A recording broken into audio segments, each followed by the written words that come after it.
Pessoal, seja bem-vindo a mais uma aula de perícia, data de 12 de maio de 2020.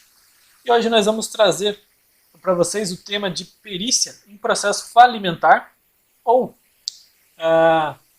processo de perícia ligado à recuperação falimentar, que talvez seja o mais adequado, a maneira mais adequada de trabalhar esse tema, pensando aí na contabilidade como uma ciência social, que busca auxiliar a sociedade, auxiliar as empresas a melhor gerenciar seus resultados. Né? Então, seguindo em frente aqui no tema, eu vou desaparecer da tela um pouco para podermos estudar aí, a Lei de Recuperação de Falências, que é uma legislação que pede, em determinados momentos, auditoria, perícia contábil nos processos de verificação das empresas que estão aí a ponto de solicitar processo de falência, ok? Então aqui a ideia é ajudá-las a recuperar, a evitar que essa situação mais complicada aí de encerramento das atividades aconteça. Vamos lá?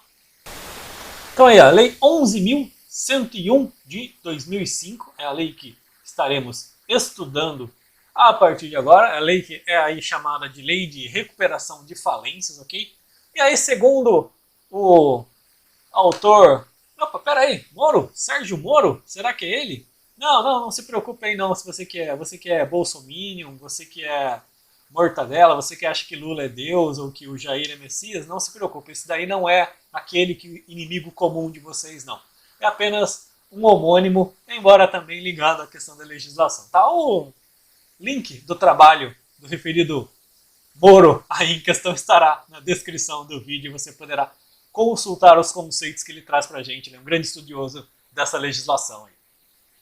Então, segundo Moro, temos algumas características aqui que vamos estudar na Lei de Recuperação de Falências, né? A Lei 11.101/2005. O objetivo da legislação, né, começando por ela, viabilizar a superação da crise econômico-financeira do devedor com a manutenção dos recursos produtivos e da função social da sociedade empresária. E o objetivo da lei, portanto, ajudar a empresa a se manter e, claro, também pagar suas dívidas. Né?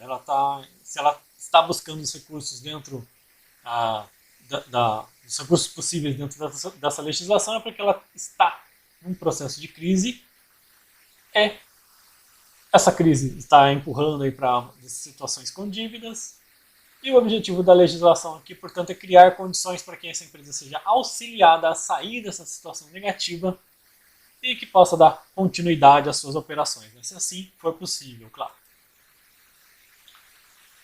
Mais uma informação aqui com relação aos meios, né? Apresentação do plano de recuperação aos credores, né, para quem ela deve, com prazos e condições para o pagamento da dívida. Então, nós temos aquele objetivo, né, tentar auxiliar a empresa, e os meios. O meio que existe na Lei de Recuperação de Falências é a apresentação de um plano de recuperação. Algumas exigências legais que estão nessa lei, e aí a gente já começa a entrar no trabalho da perícia contábil. Né? Olha só, a apresentação das demonstrações financeiras, né, nossas demonstrações contábeis, dos últimos 3 exercícios sociais. Portanto, dos últimos 3 anos aí, relação dos credores e plano de recuperação judicial. Existem alguns outros documentos a mais aí que a lei exige, além desses 3 aqui, mas aqui a gente já vê o trabalho de perícia contábil acontecer, né? Porque naturalmente essas demonstrações dos 3 últimos anos serão verificadas, serão periciadas por você na condição de perito, na condição de perita, para verificar onde estão os problemas que estão acontecendo na empresa e esses problemas ajudar a embasar as melhores soluções do plano de recuperação judicial. As demonstrações financeiras exigidas aí são as nossas conhecidas, né? Balanço patrimonial, DRE. Aqui a legislação fala em demonstração dos últimos resultados acumulados e demonstração do resultado desde o último exercício social, além de relatório gerencial do fluxo de caixa e sua projeção. São aquelas demonstrações mais comuns mesmo que a gente está falando. Aqui no caso de fluxo de caixa e projeções, isso faz parte do plano de recuperação judicial já, né? Você tentar projetar situações para onde a empresa está indo, né, considerar várias possibilidades aí, ok? Então, balanço IDRE e fluxo de caixa fazem parte do processo de perícia, segundo a Lei 11.101/2005. Natureza dos credores utilizados aí no processo, todos serão considerados no processo de recuperação de falência.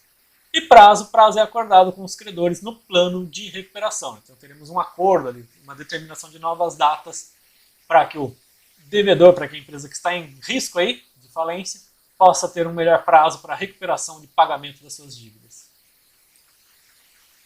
A fiscalização é feita pelo administrador judicial e por um respectivo comitê de credores. Esse administrador judicial a gente estuda um pouquinho mais lá na frente quem pode ser, inclusive você como contador, como contadora, poderá ser um administrador judicial, conforme a lei. E a administração da devedora, que a gente vê aí, o prazo é acordado com os credores no plano de recuperação, o devedor mantém a administração da sociedade, olha só, ainda mantém, se gerenciando aquela empresa, sob fiscalização do comitê de credores e do administrador judicial, ou seja, ele continua a gerenciar, né, o respectivo gestor ali, mas terá esse apoio, terá essa fiscalização dos respectivos comitês e administrador judicial. Assembleia e comitê de credores, né, outro item importante aí, possuem papel importante na aprovação do plano de recuperação judicial. Então é a assembleia da empresa e o comitê dos credores que fará a aprovação desse plano e os mesmos farão a fiscalização do plano. Né? Conversão em falência. Aí se não tiver mais jeito, né, o juiz decretará falência no caso de deliberação da Assembleia Geral dos Credores, não apresentação do plano de recuperação, ou seja, não se conseguiu chegar num plano adequado ali, ou rejeição do mesmo, que o plano apresentado mostrou-se inadequado, né, não tem jeito, então houve rejeição do mesmo, ou descumprimento por parte do devedor das obrigações constantes no plano de recuperação. Portanto, o plano, aqui nesse último caso, né, o plano foi elaborado, entrou em vigência, porém o devedor, né, a empresa em questão, não conseguiu cumprir ou por alguma outra razão não cumpriu as determinações daquele plano de recuperação e aí, infelizmente, não tem jeito. O juiz fará a decretação da falência. As fases do processo de recuperação judicial aí, ó. Fase postulatória, fase deliberativa e a fase de execução. São 3 fases, portanto. Na postulatória, a sociedade em crise apresenta um requerimento, né, e aqui a gente tem procedimentos legais, não vamos nos estender com relação a isso, mas a empresa, seguindo as determinações da lei, apresenta o seu respectivo requerimento. Segunda fase, a deliberativa. O plano, discute se aprova o plano de recuperação. O plano de recuperação é uma medida genérica para solucionar a crise para a qual a sociedade empresária estaria passando e também serve para evitar que uma crise iminente se instaure sobre a atividade empresarial. Né? Então, esse plano será avaliado e planejado no plano de recuperação. Fase de execução é a fiscalização do cumprimento do plano de recuperação. E agora a figura do administrador judicial. Ele está previsto aí no artigo 21 da respectiva lei.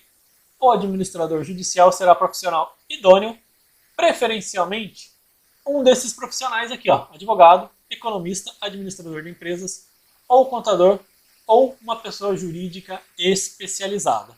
Com relação a esse tema aqui do administrador judicial, se você fizer algumas pesquisas, você consegue encontrar vários artigos trabalhando como os magistrados estão fazendo a nomeação dos mesmos. Né? Então nós temos uma tendência aí a uma preferência por advogados, aí, provavelmente por questão de correlação profissional, né, entre os juízes e os profissionais desta área, mas também muitas solicitações, a segunda solicitação vem para os contadores, que muitas vezes, além de administrador judicial, também é o perito contábil daquele processo.